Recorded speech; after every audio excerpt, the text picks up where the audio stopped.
আসসালামু আলাইকুম রহমতুল্লাহি ওবারাকাতু।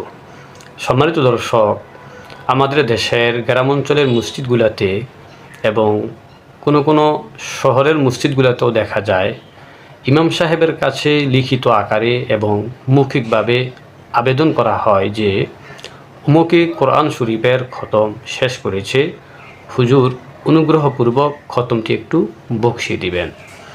তাদের এই আবেদনের ভঙ্গি থেকে বোঝা যায় যে কেউ যদি কোরআন শরীফের খতম শেষ করে তবে মনে হয় কোনো ইমাম সাহেব অথবা বুজুর্গ লোক দ্বারা খতম বসানোটা জরুরি।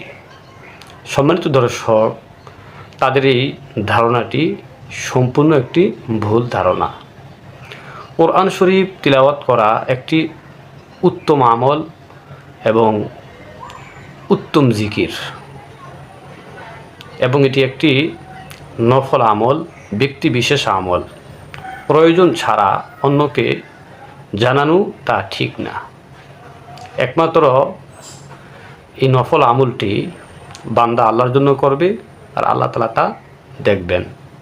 বাস এতটুকুই যথেষ্ট।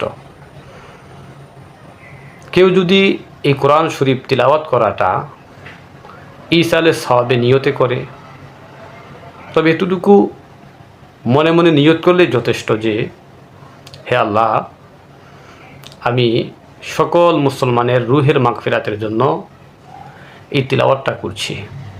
অথবা বিশেষ করে আমার বাবা মা অথবা আপন কোনো আত্মীয় স্বজনের রুহের মাগফিরাতের উদ্দেশ্য করে আমি তিলাওয়াতটা করছি।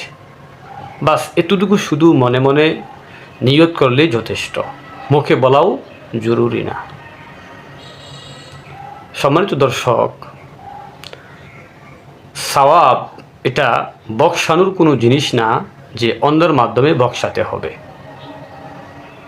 শুধু এতটুকুই কাজ যে সে মনে মনে একটা ইচ্ছা করবে, সংকল্প করবে যে আমি এই তিলাওয়াতটা করছি যাতে আল্লাহ তাআলা এর সওয়াবটা আত্মীয় স্বজন, আপনজন অথবা সমস্ত মুসলমানের কবরে আর হাদিয়াটা পৌঁছিয়ে দেন।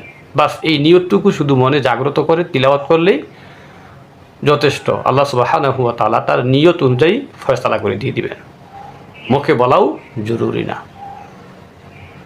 এমত অবস্থায় আমরা অনেক সাধারণ মুসলমান মনে করি যে খতম তো শেষ করলাম, এখন দোয়াটা না করলে তো আর খতমটা পরিপূর্ণ হইল না।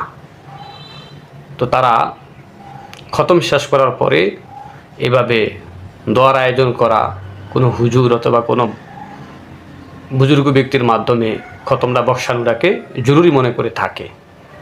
সম্মানিত দর্শক, আমরা এই মাসালাটি শেয়ার করে দিব যাতে করে প্রতিটা সাধারণ মুসলমান জানতে পারে যে কোরআন তিলাওয়াত শুধু মনে নিয়ত করে করলেই যথেষ্ট। আল্লাহ সেই নিয়ত অনুযায়ী ফয়সালা করে দিয়ে দিবেন। শেষ করার পরে অথবা তিলাওয়াত নির্দিষ্ট আকারে করার পরে এর জন্য দোয়া মুনাজাত করা, ইমাম সাহেবের মাধ্যমে, বুজুর্গ ব্যক্তির মাধ্যমে বসানো, এগুলা কিছুই জরুরি না। জাস্ট আমরা এগুলা করতে করতে অভ্যস্ত হয়ে গিয়েছি। তো আমরা যেন এই ভুলগুলা থেকে শুধরাতে পারি সেজন্য অবশ্যই মাসালাটি শেয়ার করে দিবেন। আসসালামু আলাইকুম রহমতুল্লাহি ওয়া বারাকাতুহু।